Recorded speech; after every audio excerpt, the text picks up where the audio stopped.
everybody, welcome back to Talk with Nia. So I want to get into it and I want to start off with Bow Wow and Jermaine Dupri. So it looks like Bow Wow and Jermaine Dupri are going at it.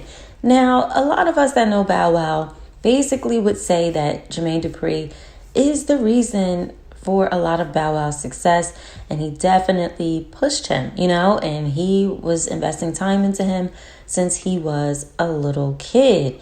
Now, let me just back this up. Now, people did say that JD made Bow Wow, and Bow Wow did go on social media in March earlier this year and said, made who? He made Crisscross. He ain't make me. I ain't go through artist development. I didn't have to be taught how to rap. This ain't the TV show, the rap game. I came ready, no disrespect, but he ain't teach me nothing about this business, bro, and that's real. And he's also said he's not beefing with JD. All he said was he's not the person who put me on, and he wasn't. And us not working together in 10 years is true. I don't need JD to make money. Are you nuts? And, he basically said that Snoop Dogg is the one that put him on, and that's what he is standing on, okay? So him and JD are clearly having issues, and they are still having issues to this day because JD recently answered a question about 106 & Park, which was a show on BET that did a top 10 countdown of hip hop and R&B music. This show was extremely popular back in the day, and all the biggest artists would come on this show and do interviews and perform their music live. Now, JD said that he created 106 & Park, and it was really to have a black version of the show TRL. And he also wanted to create something that would promote Little Bow Wow. Park was created by me. I created the show for Bow Wow. I was watching MTV, and MTV had TRL. And they was catering to NSYNC, and they was catering to Backstreet Boys, and anything white that was coming out that was pop, they was allowing these kids to scream and holler at them. And I'm like, yo, we don't have nothing for black people. Like, where's the black kids that love music? Why don't they have a show like this? So I called Stephen Hill, and I said, yo, I got an artist. We need to make a show just like TRL. And he said, what's the artist? And I said, his name is Bow Wow. Of course, he was like, I don't. Everybody challenges what I'm saying. Yeah. Mind you, they wasn't going to put Bow Wow on TRL like that because he was a rapper. He was a black little young boy rapping, but he also was 12 years old. Nobody on TV was 12 years old anywhere creating this type of fandemonium, right? I went to Stephen Hill and I'm like, yo, we need this show. We need this show. We need a show on BET that shows black artists like this. Well, Bow Wow went to social media and said that JD didn't create 106 & Park. Stephen Hill, Rick Grimes, and all the great people in the BET office created that show. All he did was capitalize off of what they created and made it his. And Bow Wow said he would know because he's Mr. 106 & Park. And he also says, I would never take away from someone's creativity. Now, Stephen Hill went on social media and said that JD saying that he created 106 & Park was an overstep and that his memories of who created 106 & Park differ greatly. All right. And Bow Wow did share this post. Now, the brat, who's also heavily tied to JD, went on social media and defended JD and said that she had enough and she's tired of being silent and that JD did a lot for Bow Wow and gave him his career. So she went on social media and posted, man, what the heck? I really don't have the time or patience for this, but I got both today. Bow, what I can't let you do is discredit my big brother JD, who you called your dad for so many years, because that is pretty much the role you gave him. And instead of saying hell no, he rocked with it. You are being so rude and disrespectful to the person who believed in you, nurtured you, made you a complete star, wrote all your hits, accepted the challenge when Snoop brought you to him. He has never done anything to you but help. I ain't finna let you drag the most non-confrontational person who loved, cared for you, and spoiled you for years. He isn't and never would discredit BET execs. He discussed creating 106 before it was created so black people could have our own TRL. No cap. If this is what you want to do, let's go. So she basically said he's really on some BS and she's willing to pull the receipts out. All right. She is tired of this.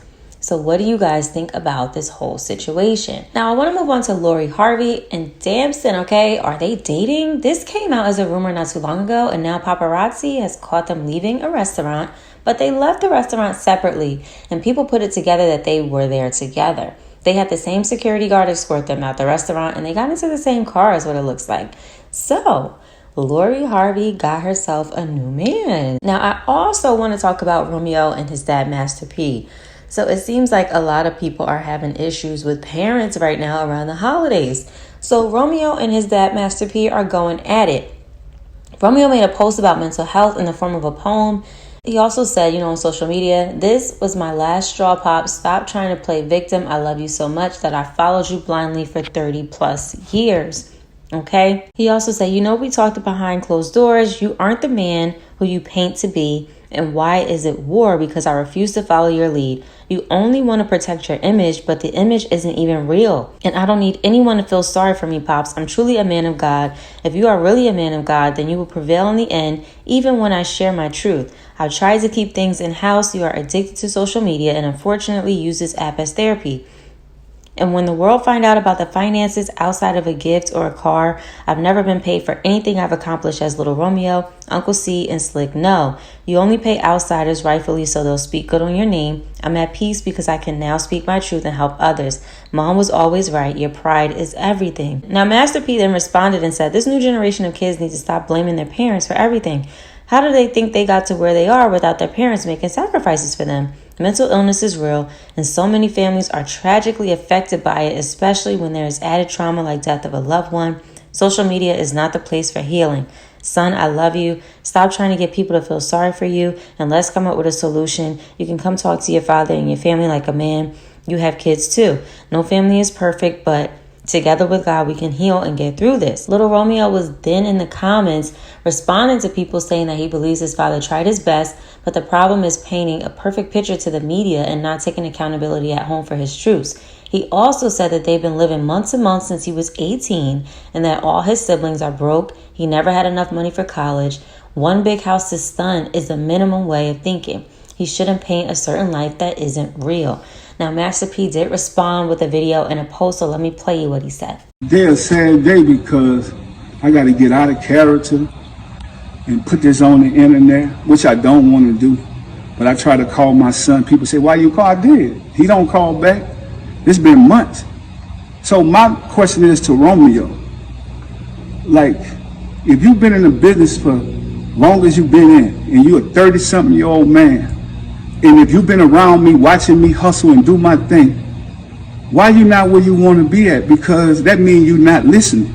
That means you want to do your own thing. You done brought your own circle of people, but you can't get mad at me because I really thought this was about, the only reason I entertained this on social media, I thought this was about the DJ Twitch post I put up, and I thought it was about my daughter's death. I thought you was grieving. Mental illness is real. But I want to tell all the people out there that just don't understand how bad my heart hurt. Romeo lost a sister, but I lost a daughter. And for any parent that's going through this, because I know death, it brings people closer together or it tear them apart. But I come from nothing, y'all, and I could go back. I'm cool with it. I won't be angry at God. I won't be upset. I won't go get mad and be disrespectful to my parents and none of that stuff. I just say, Dad, thank you for putting me in this world, now to get out and hustle and go do my thing. But that's the problem. When you take kids and you kind of like protect them from the real struggle and the pain, and you don't allow them to deal with their own consequences, and then when they grow older, you never gave me nothing. At 30-something, man, people could go back and look, you've been shining for a long time, son. All you gotta do is pick up the phone and call me or come to the house and holler at me. The saddest thing about this is what the people want to see. They want to see destruction. So if you destroy me, what are you going to do for the rest of the family? Are you going to take care? You told me on the post that you put up, you go take care of people in the community. That's what you're supposed to do when you come from nothing. You go help people. I'm just not helping ungrateful people. I'm not an ATM machine. People can't just say they love me when I give them something. I'm tired of that, y'all. And any other parents, you could be rich or poor at a smaller level. You might give your kid $10, but if that's all you got, I've always fell off, got back up, hustled, did my thing. I'm tired of all these blog sites and all this stuff, poking and having fun. Y'all can, but I'm about to go back to work and do what I got to do. I love my family. My door is always open for my son. To be honest, because we shouldn't have to go through this. And if I'm wrong, forgive me. I'm apologizing to you if I'm wrong. I'm still a work in progress. I come from nothing. Everybody go through trauma. I'm dealing with this right now, but I love going out into the community and helping people. That's the way I heal. Allow me to heal. I don't have to be sitting around moaning and crying and all. I can't get my daughter back, but I can get out there and keep a legacy going, keep a name going. So let's do this in love and let's do this in peace, because this is what the system wants. Think about it. We're stronger together, but you older now. So you got to lead by example for the rest of the kids. And we can get through this. I'm just telling y'all, keep y'all prayers. We need it. And God gonna do what he gotta do. You know, I'm not gonna come on here no more. So bloggers and everything else is cool. Whatever you want to deal with Romeo. Whatever y'all think he's saying is true or whatever, that's cool too. I can live with it. I'm at peace now. I had to speak my piece. So it looks like a lot is going on in the Miller household, okay? So what do you guys think about that? And that is all I have for today. I will see you guys in the next video. Bye.